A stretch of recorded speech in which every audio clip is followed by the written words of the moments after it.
Mais je pense que les femmes n'ont pas à endosser ces risques-là que d'une décision qu'un homme a pris pour sa santé psychologique ou peu importe, c'est sa vie personnelle, il a fait le choix de devenir une femme.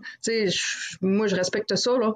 Mais il faut pas que ce soit les femmes qui endossent ces risques-là pour leur santé physique, mais psychologique aussi. Mais c'est surtout le bris de confiance que moi j'ai par rapport à la Fédération de boxe québécoise. Moi, je paye pour être membre à chaque année.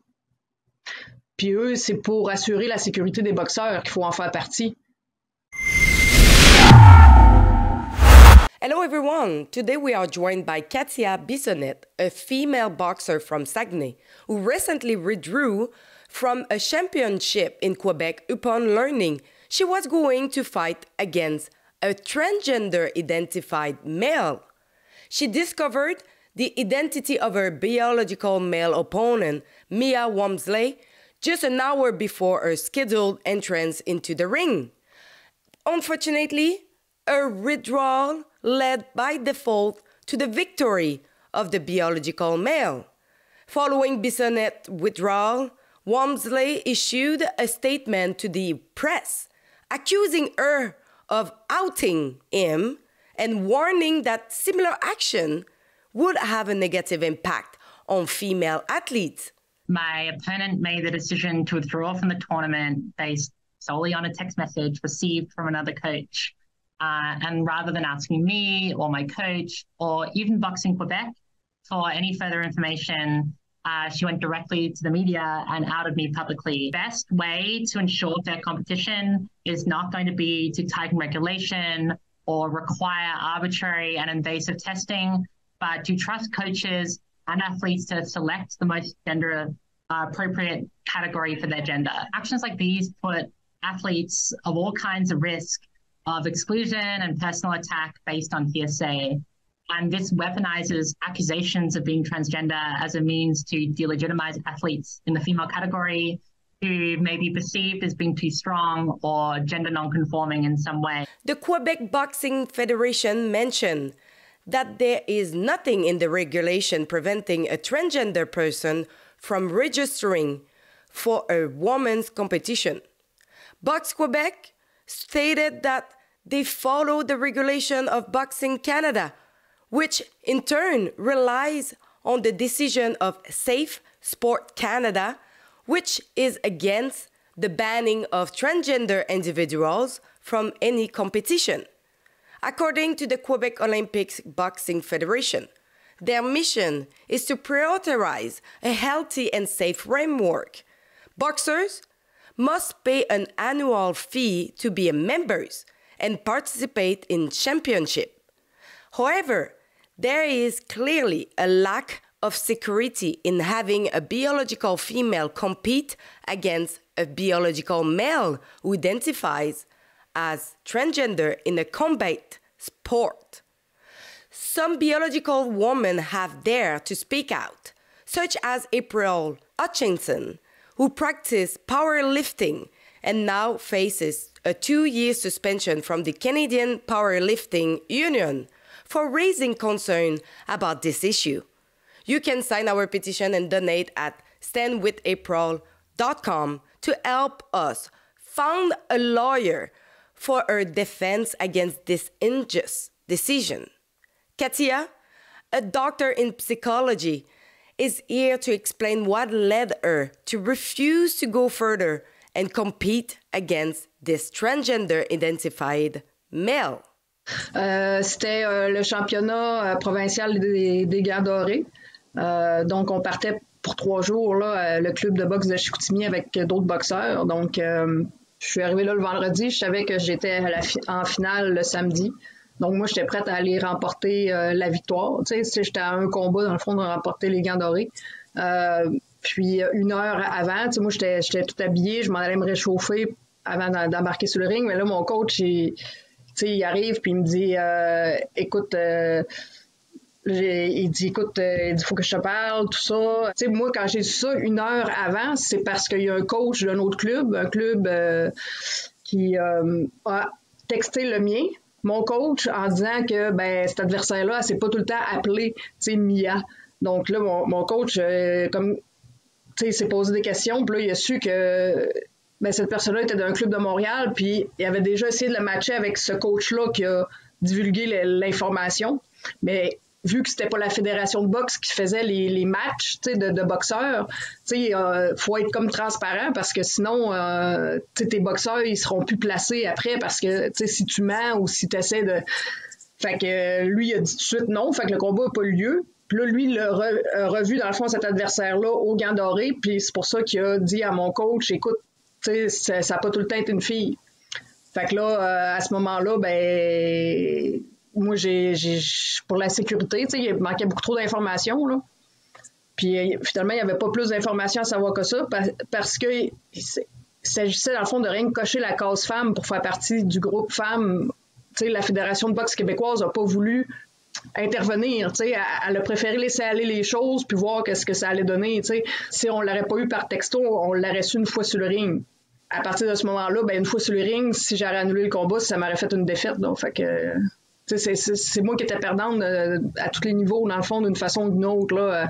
Je pense que la meilleure option, c'était de tout de suite annuler pour prendre les infos, voir s'il y en existait. Puis moi, je ne savais pas s'il y a-tu des règlements, c'est quoi, ça prend-tu des tests de testostérone, ça prend-tu le changement, il y a eu lieu quand, avant la puberté, après, il y avait plein d'informations que là, moi, à une heure d'avis, je n'étais pas au courant, mais finalement, il n'y a rien. Il n'y a pas d'infos. La Fédération de boxe n'a pas répondu non plus à ça. Fait que on reste dans le flou. Il n'aurait même pas spécifié là, que c'était quelqu'un qui était né homme. Là. Je veux dire, c'est comme si tout était normalisé. Là. Fait que moi, je me suis dit, c'est pas à moi d'ouvrir la voie là, à ce scénario-là. Je veux dire, c'est à Boxe Canada ou à la Fédération de boxe québécoise. Mon coach, il y a plusieurs étapes avant que ça vienne à moi. Puis là, moi, je me suis retrouvée à prendre cette décision-là. Fait que dans le doute, vaut mieux s'abstenir, là, dans le sens que c'est pas moi qui... Parce que là, après, si ça se représente, ils vont dire, Katia Bissonnette, elle l'a fait, elle. Donc, la femme, elle va être mise en danger. Elle va sentir qu'il faut qu'elle accepte, vu que ça a déjà eu lieu, ça a déjà été créé. Il n'y a pas vraiment eu de conséquences, à part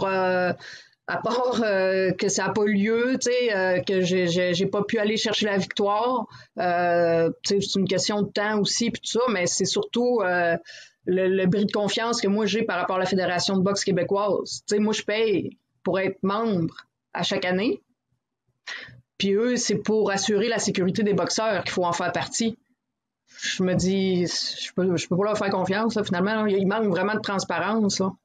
C'est une victoire par défaut, mais moi, j'ai pas d'inscription là sur mon carnet de boxe comme quoi que j'ai une défaite. Là. Mais tu sais, moi, que cette personne-là gagne par défaut, moi, je trouve que l'important, c'est la santé et la sécurité, puis ça prédomine. Là, je veux dire, quelqu'un qui mange un mauvais coup. Parce que la Fédération de boxe, elle, la seule chose qu'elle a dit, en fait, c'est on a mis le meilleur arbitre pour ton combat. Fait que t'as pas à t'en faire. Je veux dire, un coup de poing, là, quand même que l'arbitre arrête après, je veux dire, il y a des gens qui peuvent être dans le coma, se rendre à l'hôpital, mâchoire fracturée, même en mourir, hein, ça prend un coup de poing à bonne place pour... puis je veux dire, rendu là, ça vaut pas la peine, là. Moi, je gagne pas ma vie avec ça, là. Et là, qu'est-ce que vous pensez de ça, de cette perte d'espace au niveau des sports, dans les sports féminins, par les gens qui sont trans, qui en fait s'infiltrent pour rentrer puis combattre contre les femmes biologiques? Je pense qu'il faut pas tout mettre les gens, là, les transsexuels dans le même bateau, là. Ça arrive, oui. J'imagine qu'à chaque fois que quelqu'un s'essaye, un homme qui devient une femme, il réussit parce que au niveau physique, là, l'homme il est vraiment plus fort là, que du même poids dans les études. L'homme le plus faible au poids égal reste toujours plus fort que la femme la plus forte.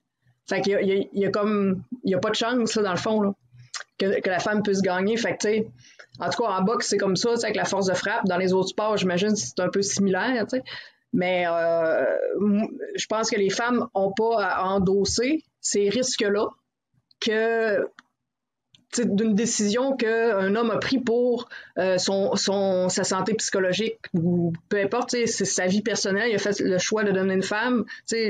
Moi, je respecte ça, là. Mais il faut pas que ce soit les femmes qui endossent ces risques-là pour leur santé physique, mais psychologique aussi.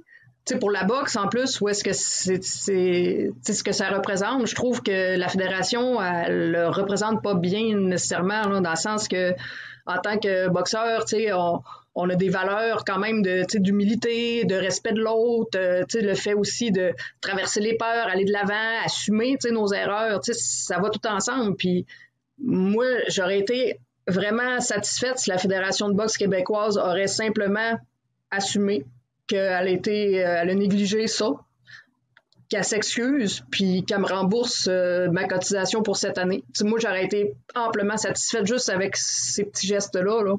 Mais il n'y a rien qui a été fait. J'ai pas été contactée par la fédération, là. Moi, personnellement, je ne sais pas si je vais me réinscrire à un championnat. Je continue à faire des combats, là. J'en ai fait un samedi, là, mais c'est entre clubs. Donc, il y a une transparence, comme j'expliquais au début, là. Mais quand c'est fait un peu, on le sait pas, puis on est matché par la fédération, mais à ce moment-là, moi, je vais rester quand même avec une crainte, là, à savoir, est-ce que mon adversaire est né femme, là. S'il n'y a pas de rien d'autre qui est fait, là, d'ici le prochain championnat, ben, je vais rester sur mes gardes, puis je vais m'abstenir, là. Don't forget to go to standwithapril.com to help us to crowdfund a lawyer to go and to fight against the unjust decision to suspend her for 2 years. So go over standwithapril.com and donate now.